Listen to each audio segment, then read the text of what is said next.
Hello friends out there, my name is Renee. Welcome to A Woman's Wild Heart.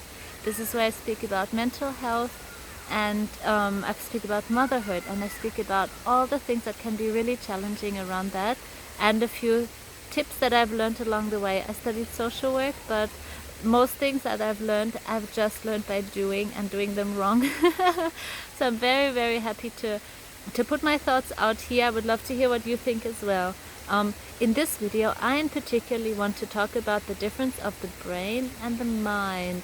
So I used to think that it's all... Oh, by the way, I'm in one of my favorite places in Sydney, Stony Range Botanical Garden, close to DY. It's so beautiful.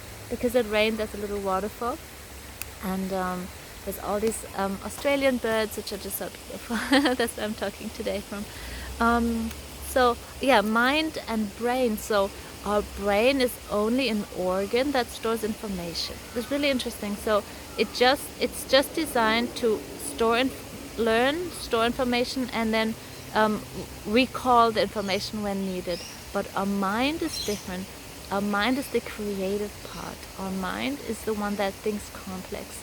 And our mind is the one where we can make decisions and where we can control our emotions.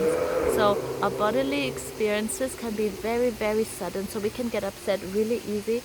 And our emotions are in our gut, and they tell our brain, to respond physically, to fight or flight. Usually fight. We don't really see people run away these days, but you do see them snap back in verbal ways. So today I really want to think about being mindful about using our mind, and there's a few clues that we can do to not react, but to respond. So reactions are sort of instant. They are from the brain and the emotions, which are really important, and we need to listen to them. But if we're constantly angry, it's a good question to be like, why am I so angry? So I, for example, the other day, my makeup leaked all over my handbag, and it made me burst out into tears. And so actually, if you would just see that, you're like, wow, why would that be so bad? You just clean it up and buy some more.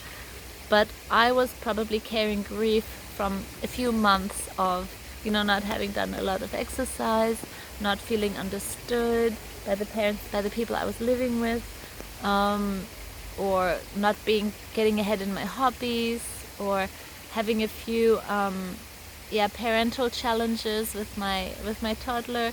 So all of that led up towards me tipping over the edge when this little incident happened. So if we think about the incident and just move on and repair it wouldn't be dealt with. So I had to actually spend a lot of time searching in my heart where the sadness is, and it's really important to recognize that, because crying is a symptom of overwhelm, and it wasn't just a small thing which was not easily fixed. There was more that I needed to address.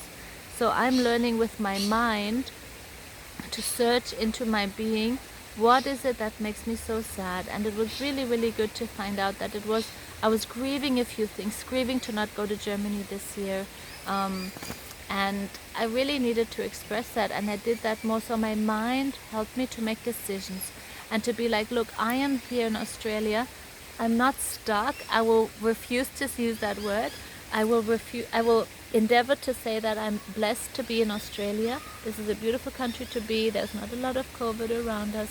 And I'm choosing to live a really nice winter here in Sydney, and it is beautiful if I open my eyes to it.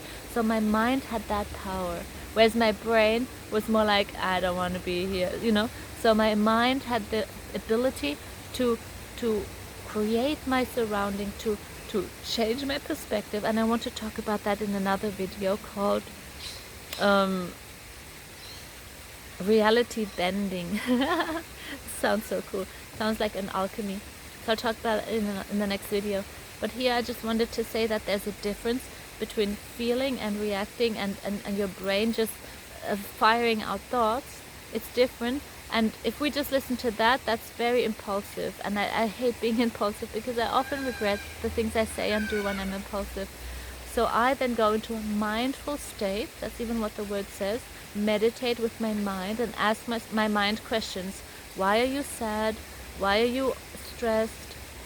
What do you need? I ask my mind those questions. And then my mind will say overwhelmed, and then I'll say something like, what do you need to feel less overwhelmed, feeling heard?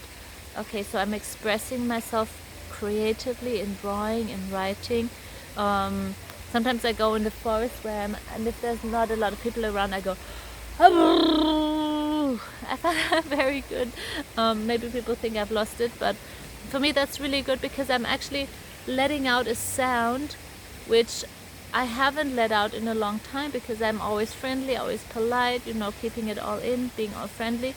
But in the forest, and stomping is quite good. I love stomping. I'll take my shoes off and I stomp on the leaves and the little sticks. Hurts a little bit, but it is connecting to the ground. That makes you feel alive. So I feel a lot more recharged and almost like put back into alignment when I've been in this forest. Yeah. So I ask my mind what it needs, almost like a conversation. And I just feel like I understand myself so much better and have so much more grace for myself. So I hope that helps someone, and I'll speak about reality bending now.